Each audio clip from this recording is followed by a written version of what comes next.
think I figured out that animation is like 10% actual drawing and animating and 90% problem solving. And this week, the software decided to fight back. Episode 28 was supposed to be smooth sailing, working through the flour sack and the heavy lift. But between losing footage and accidentally nuking my workspace, this last week became a masterclass in the struggle. So today I'm going to show you how I kind of went through the motions, how everything fell apart, and how I tried to put it back together again.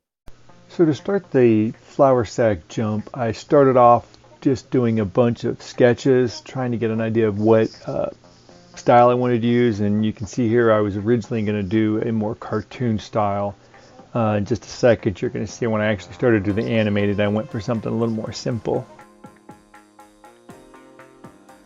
When I went to start the animation, I ended up doing the simpler sack. My thought was to do just a simple wave. So I started off with drawing the sack, then drawing a timing chart. When I started drawing out the wave, I realized that I was over-exaggerating it, so I kind of shrunk it down a little bit. Then I just simply drew the hand position, matching my timing chart, and I just went up and down the chart, getting everything lined up. After I got the wave lined up, then I just went back and sketched out the rest of the body so I could have a full sack for the whole animation. Onion skinning helped a lot here because I was able to see the before and after frames of the wave, but through the entire process I could also see where the sack was, so I could just draw the body of the sack repeatedly using the previous layer as a guideline.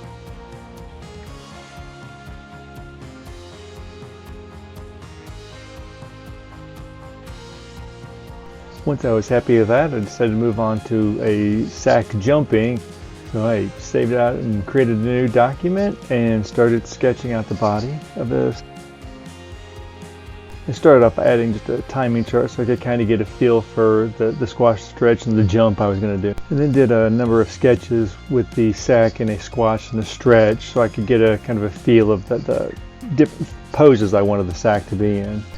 To go through the jump, I picked out a brush and just did a simple line instead of the whole sack, and decided to just do basically get the flow of the jump with just a line. I think it would save me some time instead of doing a pose to pose with the sack itself.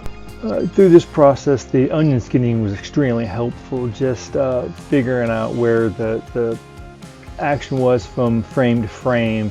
Then I moved around so I could get a starting and stopping position, but the onion skinning was extremely helpful. Once I was happy with the actual jump, then I did a couple quick sketches of the squash, the stretch, and the base position, again just to use as reference.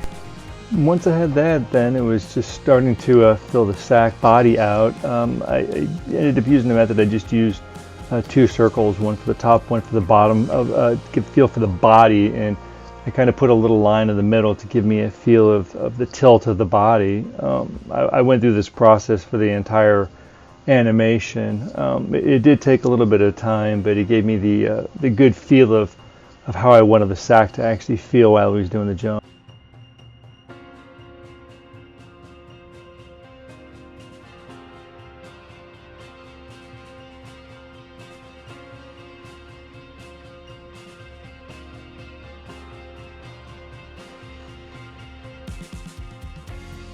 It was right here that I messed up my palette somehow. I have no earthly idea what I did. I was going to leave this clip out, but I thought I would leave this in here so you guys could see that my struggle is real. I have no idea how I broke it, but after a lot of back and forth and some Googling, ended up just adding my windows back in and putting them into the position I wanted to, and then saving my layout back out.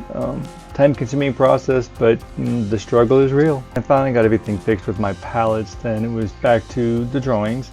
Went frame by frame, and I just kind of fleshed out the sketch a little bit, gave it some shading in the corners and the folds in there just to give it a little bit more body. After the sack jump, I moved on to lifting a heavy object. I actually did two different animations. The first one I had Jerry lifting a box and it falling over on him. I lost the time lapse of that one, but here you see me doing a time lapse of Jerry lifting the box and just dropping it in front of him.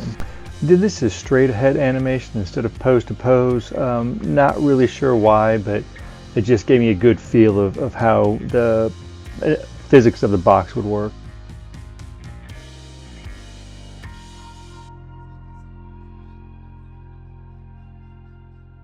So we're officially closing the physics part of the 50 sprints. I think the flour sack taught me a bit more about volume than the bouncing ball ever did. So fighting with the interface kind of taught me that I'm the boss of these tools and not the other way around. So moving forward, we're going to start looking into locomotion. This is going to be kind of a big step forward.